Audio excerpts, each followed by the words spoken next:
I'm Philip Barr. I'm the Executive Vice President for Discovery Research at InMed. I was a co-founder at BayMedica, where we set up BayMedica to capitalize on the technologies that we had to make cannabinoids, manufacture cannabinoids in yeast cells. My background is I got a PhD in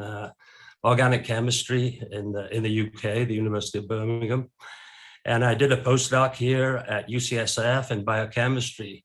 which is where I met the founders, some of the founders of the biotechnology industry. And I became eventually became the director of molecular biology at Chiron Corporation, which was one of the pioneers in the biotechnology industry, in that they were the first company to clone the HIV virus, human immunodeficiency virus, and also more recently we cloned the hepatitis C virus, and the principal investigator, Michael Houghton,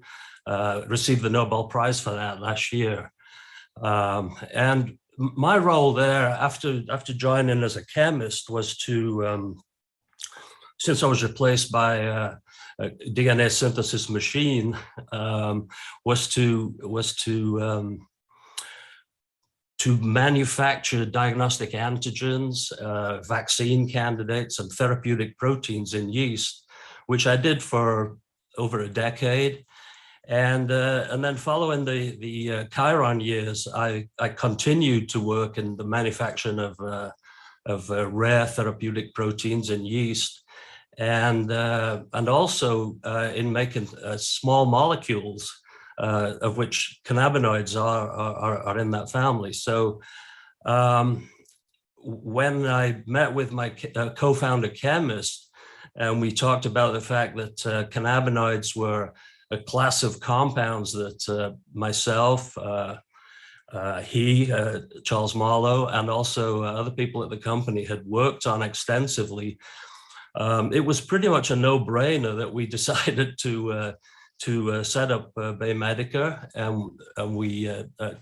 Chuck Marlowe had already had contacts with Shane, so it seemed like a really great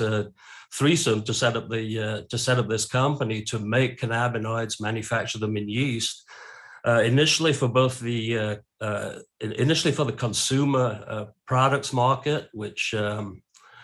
we have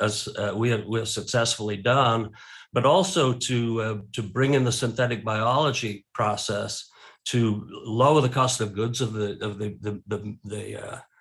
main cannabinoids, but also to set up the systems that could make what are now really regarded as rare cannabinoids, which we can make at high purity, all of them, and manufacture them for the consumer market. Making cannabinoids in yeast was not as easy as we thought it was going to be, but we did crack the problem several years ago.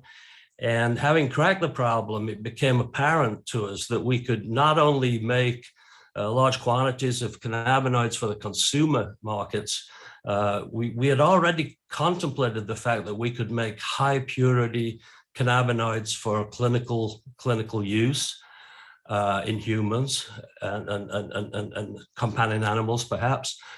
However, it became apparent that we could also make even more rare cannabinoids, known as analogs of cannabinoids, which we predicted then, and we have found since, to actually be highly active and in some cases more active than the natural cannabinoids. So